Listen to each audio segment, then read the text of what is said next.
Welcome to the instructions on how to set up the 2023 World History Final on your iPad as a teacher, and what the student should also see on their iPad.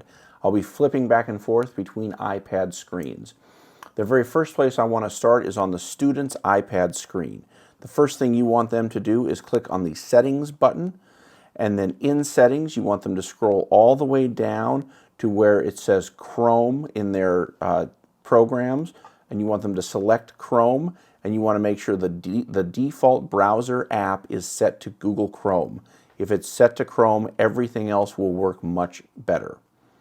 Once they have done that, they are ready to join your class. And so now, switching over to the teacher iPad, what you're going to do is find the student app. The easiest way to do that is to bring down your scroll bar, and here I've just typed in the word student, and it's brought up, and I'm going to open up the student app on my iPad.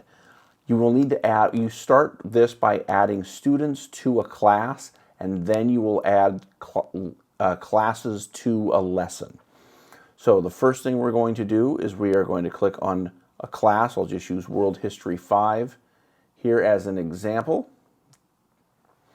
And what the first thing we'll do is we will add students to the class. So I'm going to click on Add Students, and you will see there will be a sign that says Waiting for Students. Now, switching over to the student view, they will do the same thing. They will come down, type in the word student, and open up the student app. Once they're in the student app, they will see two things happen. One, you can see this drop-down menu first appeared, and if I click on that, it will ask me to join the class, and I can just click on the word join. If, for whatever reason, the student misses that invitation, you can click on the silhouette of a face, and then on that screen, you can click under Classes. It says Join Class, and I'm going to type in the join code that I have on my teacher iPad, which is 3482, and I'm going to select Join. It says Successfully Joined Class, and if we look over at the teacher iPad, we can see that it has the test student whose iPad I'm using added to their class. So now the student is in my class, and I want to start the lesson. And so what I will do then is I'm on my teacher iPad. You'll go to Lessons, where you will have your lesson created. In this case, it's World History Final. I'm going to select the lesson that I created. I'm going to pick a time to clear automatically. This is just a test, and I don't want to lock the student in for too long, so I'm going to select 2 minutes, just to, I'll go 5, so that you can see what's happening in the class. I would recommend here that you do it for whatever length of time you think the lesson will take.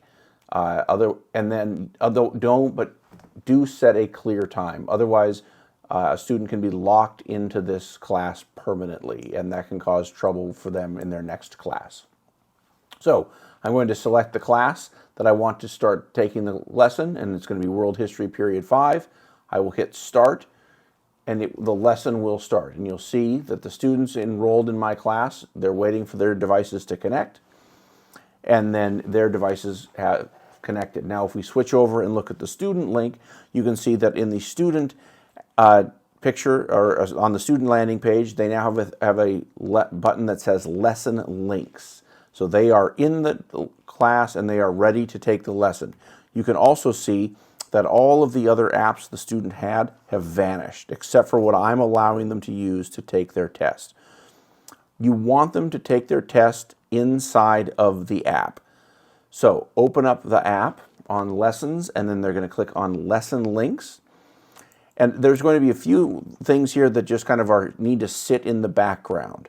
So there's a link to a YouTube for them to watch inside of the form, and to sign in if they need to sign into their Google account and to access Google Forms. What they're going to want to do is select Open History, World History Final. They will make sure they need to record their email, otherwise we won't be able to find their answer. They will need to then select what teacher they belong to. In this case, we'll say Period 5 with Father Ingebretson, and then what question they would like to answer first. And once they do that, they just click Next, and the form will take them into the questions. If they wish to have me read the questions to them, they can click the link to the YouTube video, and then they can type their answers in on part A. And if they are using the auto feature, they can use voice to type. I'm typing my answer and it's recording it.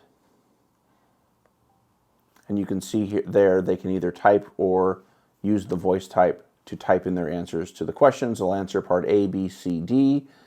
And then if they're in the ACE and they've done a screen record where they're talking through this, they would click on Add File. It'll bring up Browse from their photo library where it should be saved, and you will see photos or videos if they have when they've uploaded those, if they've made the screen recording. And then they would just go on to whatever question is next, and once they've answered 2 questions, click on I have answered both and want to submit, and the form will take them to a submit page.